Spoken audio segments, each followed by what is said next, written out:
तानसेन। तानसेन अकबर के दरबार के 9 रत्नों में से एक हैं। इनके विषय में कहा जाता है कि जब वह गाते थे तब दीपक जल जाते थे। हमारे लिए यह अतिशयोक्ति हो सकती है, लेकिन जब हम अपने इतिहास पर नजर डालते हैं तो यही जान पड़ता है कि वाकई तानसेन के गायन से दीपक जल उठते थे। और यह एक ऐसा तथ्य है जिस पर बहुत से लोग संदेह कर सकते हैं। तानसेन के विषय में बस यही कहा और सुना जाता है कि वह बहुत अच्छा गाते थे, लेकिन इसके अलावा उनसे जुड़ी कई बातों के बारे में लोगों को नहीं पता। तानसेन का जीवन। तानसेन का जीवन तो छोड़िए, हम लोग तो यह भी नहीं जानते कि उनकी मृत्यु का सच क्या है।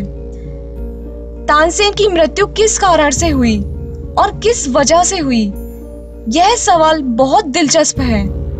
इसका जवाब खोजते खोजते हमें एक ऐसी कहानी मिली जो तानसेन की मौत से पर्दा उठाती है।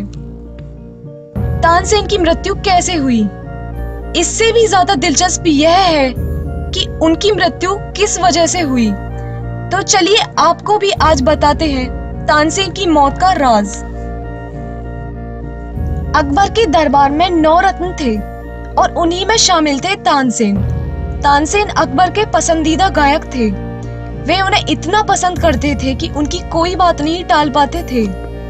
यही बात अन्य दरबारियों को बिल्कुल नहीं भाती थी, इसलिए उन्होंने तानसेन को ही समाप्त करने की योजना बना डाली।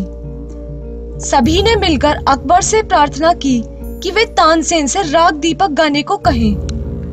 अकबर बहुत समय तक उनकी बात को टालते रहे, लेकिन अकबर ने तानसेन से एक बार जिद की कि वह राग दीपक गाएं। तानसेन ने बहुत बार मना किया, लेकिन अकबर नहीं माने। उन्होंने तानसेन को राग दीपक गाने के लिए मजबूर कर ही दिया। तानसेन ने यह भी कहा कि राग दीपक गाने से उनका शरीर भी जल उठता है, लेकिन फिर भी अकबर नहीं माने। एक राजा होने के नाते उन्होंने तानसेन को यह राग गाने का आदेश दे डाला। जब तानसेन से राग दीपक का गायन शुरू किया गया तब दीपक तो जल उठे, लेकिन आसपास का माहौल भी गरमाने लगा। दरबार में आग तक लग गई। दरबारी खुद को बचाने के लिए इधर उधर भागने लगे। साथ साथ तानसेन के शरीर से भी भयानक ताप निकलने लगा। आसपास के माहौल से तानसेन का शरीर आग की भांति गर्म होने लगा। तब वहां मौजूद उनकी बेटियों ने राग मेघ मल्हार गाकर उस समय उनके जीवन की रक्षा की, लेकिन उस समय उनकी आयु 80 वर्ष थी। आयु के अधिक होने की वजह से वह उस ताप से पूरी तरह उबर नहीं पाए। उस समय जो भयानक ताप उन्हें चढ़ा था, वह ज्वर 83 वर्ष की उम्र में फिर उभर आया और वर्ष 1585 में इसी ज्वर के कारण उनकी जान चली गई। तो इस तरह एक महान गायक भी मौत की नींद में समा गया।